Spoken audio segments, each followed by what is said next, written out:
Good afternoon, everyone. My name's Dan. I'm on the customer success team here at BuildExact, and I'm going to be taking you through this webinar all about the connection to Home Depot, getting the best out of it, and yeah, tips and tricks along the way. As far as a quick agenda, I'm first going to look at, just for those that haven't connected yet, how do you go about doing that? We'll then go into, what items, assemblies, templates, etc. are you getting? And following that, we'll look at how to use those different things, so specifically logs and templates. And as we're going through that, we'll dive into the AI estimation part to give you guys an idea of what is the AI tool that's associated with the Home Depot connection, how does it work, and we'll do a few test runs of it. Now, given this is a webinar, I can't see you guys. I can't hear you guys. So if you have stuff you want to cover off, there is a Q&A button down the bottom of your screen somewhere. Pop a question in there. It pops up on my screen. I can then get back to you. And for most of them, I'll end up answering them just live as we go.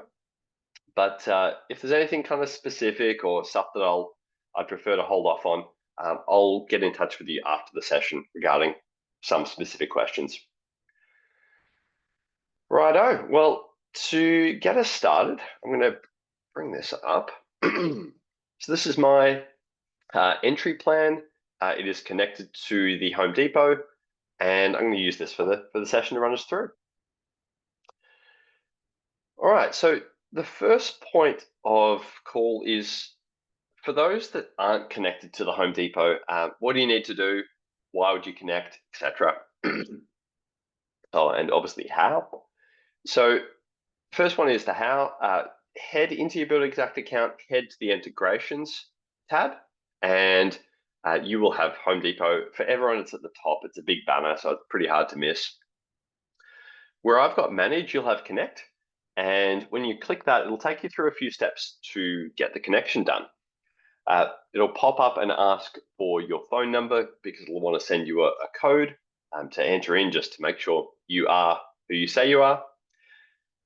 The only other points on this connection process, right now it's being checked manually by the Home Depot, so it can be a day or two. In the future, we're moving to an automatic one, so it'll be a lot quicker, in fact, instant. And the only other tip I can give you here is when you do make that connection, a few of these recently have been rejected because the phone number, or sorry, the Pro Extra number entered didn't match the Pro Extra account. So just be doubly sure that you're using the right Pro Extra number and you actually do have a Pro Extra account. For anyone on this who does not, they are very quick and easy to set up. So I set one up a while ago as a test. Google it, go to create it, and it takes a couple of minutes. It just asks a few simple questions. Awesome.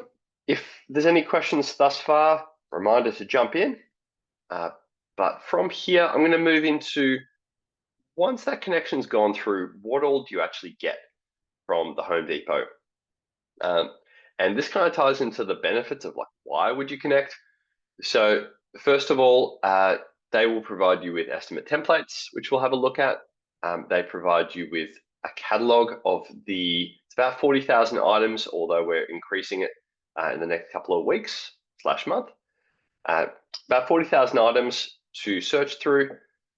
They also provide you with some assembly catalogs, so bundles of things like drywall with mud and tape and screws as a bundle.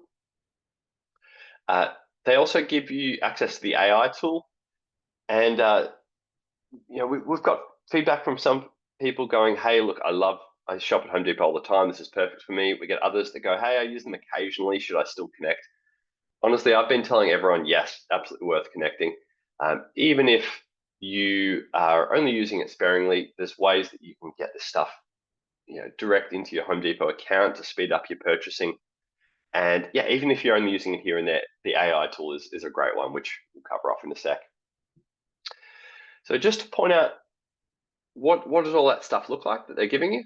So Once the connection's happened, you'll get in your catalogs area, you'll get rid of that, make it a bit wider.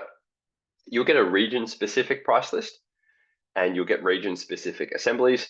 What I'm talking about with regional, with the regions, is Home Depot at present break up the US into 19 regions, and we give you the localized price list, which is more specific. So if your lumber is, say, Douglas fir, in your region, you'll see that versus pine in other regions. So let's just have a quick look at some of this and a couple of tips while we're going through it. So this is the catalog. One thing I really like is they've gone through and loaded imagery for everything. So when we get into the estimates, I'll show you why that's so useful. We also use the supplier code that the Home Depot uses. So actually on this, you can take that code and Google it, and it will come up with, no, not now, with the Home Depot website. This is a handy little trick in the case that you put an item in, you want to know more detail about it, or they'll have things like specifications, they'll have installation manuals for a lot of things. It also opens up another point, which is specifically where you've got clients, say, selecting tapware or fittings, etc., and they go onto the Home Depot site to find it. We use the internet number from that's listed on every page of the Home Depot site. So if you have a customer come back, go, hey, yes, I'd love this one. The internet number is what you'll need to grab and put into BuildXact to search for it. Moving on from here, I'm going to go into the estimate templates. And in fact, I'll do this a different way. I'll go into estimates, I'll go create new, and you'll note that I have my own templates, but I also have a Home Depot template. So I just want to talk about what this is, and then we'll go in and use it. So what it is, and you can't see it visibly here, but a lot of these items will have prices in them, and they're pre-connected to Home Depot, which means the Home Depot single story template is essentially just our BuildXact. It's very similar to our BuildXact single story live priced one, except the live prices have been replaced with live Home Depot items. So if you're going to use this, even if you were to use it for an addition or a remodel, it's still going to have that stuff linked in. And like any estimate that you've started from a template, once you get in there, you can delete stuff. So don't stress too much that it may contain categories that aren't relevant to your estimate. You can absolutely do away with them. So for this one, I'm going to just call it Home Depot Demo, for example, demo. Building type, single story. I'm going to change that as per normal to anything. Job address.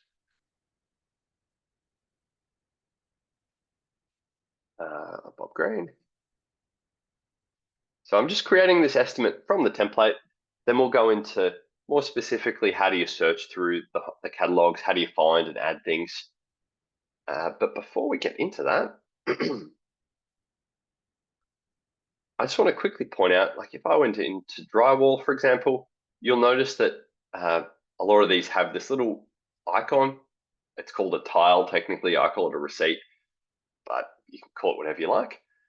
This is basically indicating that the particular line item is linked to a catalog. So you'll see these even if they're not, even if you've linked to your own catalogs, they're not exclusive to Home Depot. But when I click on this one, it tells me it's linked to the Home Depot Region 1. And that code is there again, which is the one where I was saying you could search for them and it'll go to the Home Depot website. It also has information about, hey, like when did this price last change? And this is good just to know how up to date your prices are. So like, let's say I've come into an estimate. I want to add items from the Home Depot. How do I do it?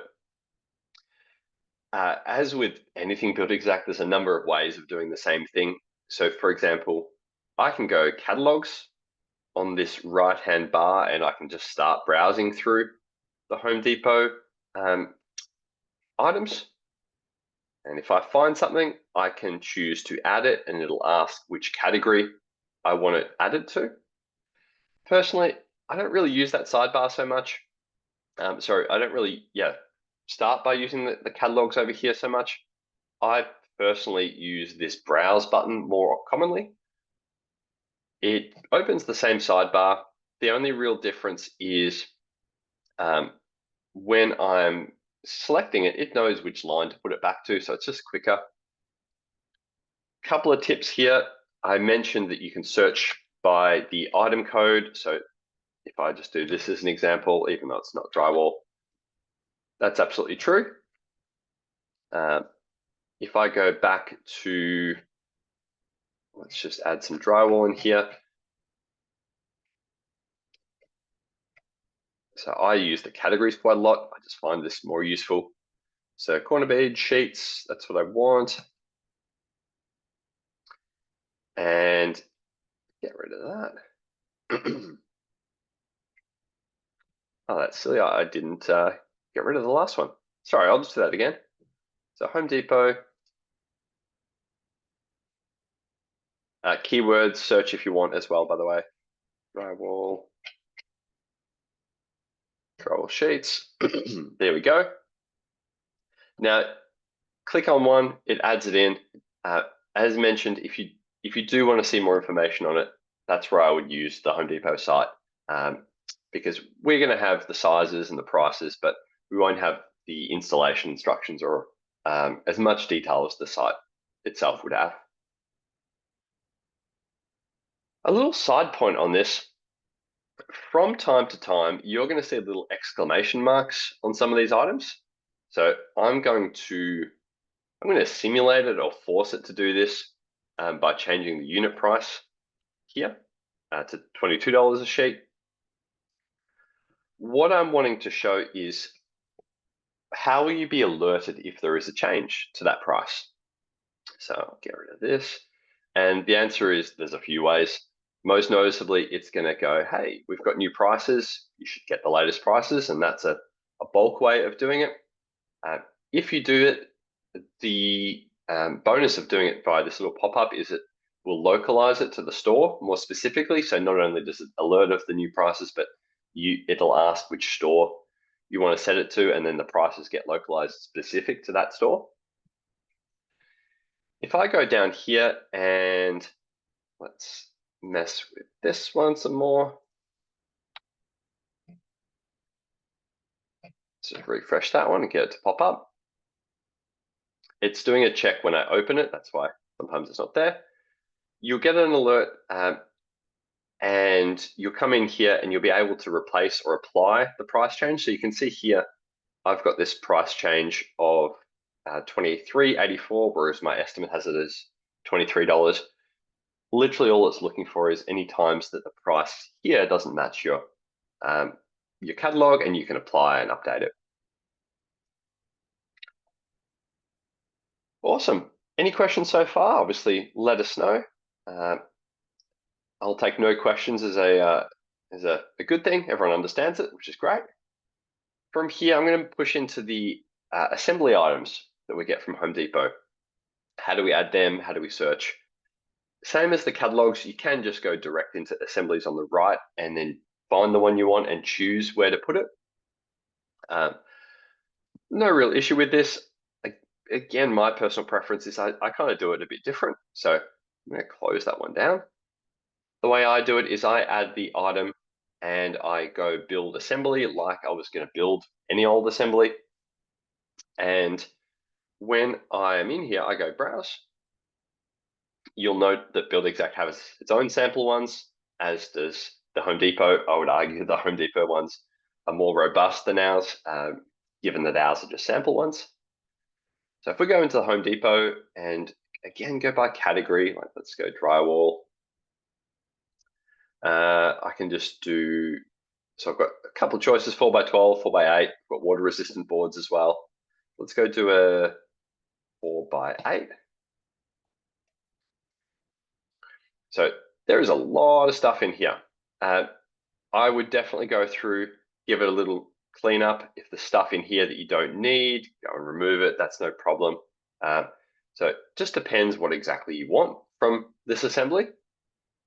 I should definitely add that if you go through and you adjust this, you do have the option to go save as and save a copy of that Home Depot assembly under your own assembly catalog, which just means you can take the Home Depot assemblies as an inspiration or a start point, make some changes, save it as your own, and that way you don't have to keep changing it every time. What you'll notice is right now it's saying $51 per square foot, which is kind of insane. The reason it's doing that is I've only selected 1 square foot, so it's buying like whole sheets, whole tubs of compound just for 1 square foot. As I go and do a real takeoff, or to simulate this, I'm going to go 5,200 square foot. That's when the price per square foot drops a lot because we're getting that economy of scale as we increase the size we're working with. A couple of other points here as well. You will notice that for some of these, I've got rounding turned on, which is this unit of measure increment. Literally all that's saying is, I'll use this top line as an example, where it's gone and calculated 166 sheets of 4x8 sheets for my area that I've given it. It's gone and said 166.4 sheets. That's silly. I can't buy half a sheet. So I use this to say round up to the nearest increment, and I tell it the increment is 1 to be a whole sheet.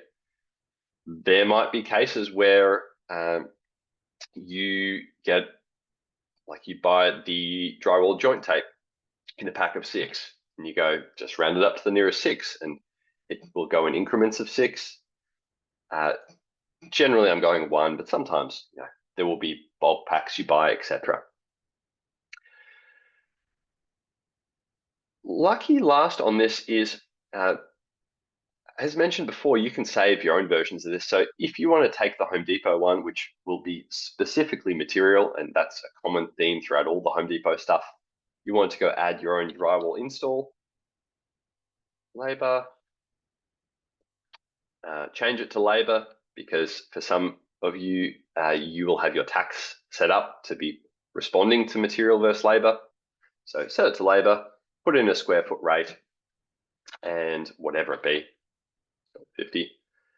And that will factor in the cost of the labor as we're doing these assemblies. Lovely, let's go save that.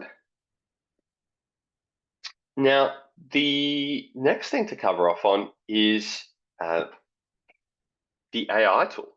So if, as mentioned already, if there's any questions so far, sing out, let me know. Otherwise, I'm going to go straight into this tool. I find I use this tool a lot just for the conversions of things, but I won't beat myself to the finish line here. I'll explain how it works and then I'll talk a bit more about it. Essentially, what this tool is doing is you are able to describe the work that you want or the materials you want. So it will have suggestions. Personally, I end up just typing my own most of the time, but that's not to say these aren't any good. Just I like to do my own ones. So I would say something like drywall, including tape, mud, screws. I usually add a little bit to say like, hey, assume 4x8 sheets. I also, this is just from having used it a little bit, I try and be reasonably specific with it. So I'll do like ceiling sheets or wall sheets, just because if in the case I didn't tell it a size, it might use a different standard size for ceiling versus wall. Obviously, if it's water resistant board, tell it that, otherwise it doesn't know. And the other tip I give people here is try and avoid doing too many things at once. For example, if your drywall ceiling sheets are different to your drywall wall sheets, don't just tell it drywall in a total area. It's not going to know if it's ceiling or wall. So I'll do another example here around framing later, which is more specifically trying to show this issue. All to say that if you haven't told it something, it'll usually take an assumption or an educated guess, but I find it much more useful when I'm specific with this tool. So for this one, I would go either do a takeoff, use the calculator to pick up previously done measurements, or like I did for the assembly, I'm just going to type in whatever I like. Note that you could absolutely do this as a lineal foot as well, and you would just need to specify the height of the wall, but I'm doing square foot in my example. Generate, and it goes through 3 steps. So first of all, it goes to work out what on earth I'm talking about with mud and tape and screws, and what does that actually mean. Once it's figured that out, it then goes to look at the orderable quantities. So what size pack the screws come in, and then lucky last is it's fetching the prices from the Home Depot specifically. You will find that it's for most stuff, it's going to match pretty much all of it. I'm kind of glad it didn't match this one because I get to talk about what's going on here. So it's found the item, but it hasn't been able to match it to an exact Home Depot item. Honestly, I would still put it in, but when I put it in, I may substitute it for a different pack that Home Depot has on offer. Pro tip here, I always read the assumptions. I just don't like surprises. So it's gone and calculated 30 screws per sheet. Sometimes it'll have notes about it's assuming a 16-inch center frame. It hasn't in this case. It's gone to give assumptions around how many rolls we need and how much tape each roll does. And then carrying on from our assembly before, what I was talking about before, where you can use the Home Depot assemblies or the items, this too has the option. Add just adds them as regular lines like these guys. Add as assembly, which is personally what I use, adds them as an assembly. And you can go in. I generally go and copy from here to give it a title because it doesn't know what to call it. I'd do something like that. And the reason I would put it into an assembly is 2 reasons. One is it's more reusable. So like we were showing before, I can change this whole quantity to like 7,800 and it just recalculates because it knows the proportion of sheet and tape and that kind of stuff used per square foot. Also, similar to the example before, Home Depot AI will only, excuse me, Home Depot, let me mute for one moment. There we go. Home Depot AI, like the assemblies, will not have labor in it. So it's a great way to take the start point, add your labor, and job done. Note that if you copy estimates one to the other, these assemblies, these Home Depot items, will stay there. So that's probably where I'm thinking where, I could just put in a new quantity and everything's auto done from that. Beautiful. Lucky last point. Sorry, I forgot this one. The other reason I like the AI one is it records all of the notes from the AI generator, like what I asked for, what assumptions it gave me. I like that because if I ever want to look back and go, how on earth did this get figured out? It's retained that for me. Lovely. Well, we've got a couple of minutes left. So if there's any questions on what I've covered, then absolutely sing out, let me know. I'll answer them specifically. While people are potentially typing away, I'm going to cover another AI scenario and just something that I want to mention because I've recommended this to people in the past. Just specific tricks. Framing is a really interesting one. This tool is great for framing, but I've had users in the past just go framing, 16-inch centers, 3,000 square foot. You're not really telling it enough in that. So what I'm suggesting is it's not going to know if that's like roof framing or joists or wall framing with studs. Try and be specific. Also, try and avoid doing the joist and the walls together because again, it's just working off 1 square foot area or 1 lineal foot amount. It doesn't know what the split is of the wall area versus the floor area. So I try and do these separate. I'm just trying to avoid, I think a good test is if you were to say the same thing to a person, would they come back asking questions? And if so, then you probably need to be more specific to this. So I might go like wall framing. Personally, I do wall framing as a lineal foot one here, just because it's easier to measure off the plan that way. So 16-inch centers. It'll fix my non-US spelling as well. 16-inch centers, let's say 9 foot high. And we'll just do it like that. You could naturally tell it more, like this plate needs to be pressure treated, this one's not. Please include, you might have weatherproof strips under it as well, and you can tell it to include that. We'll go through with this.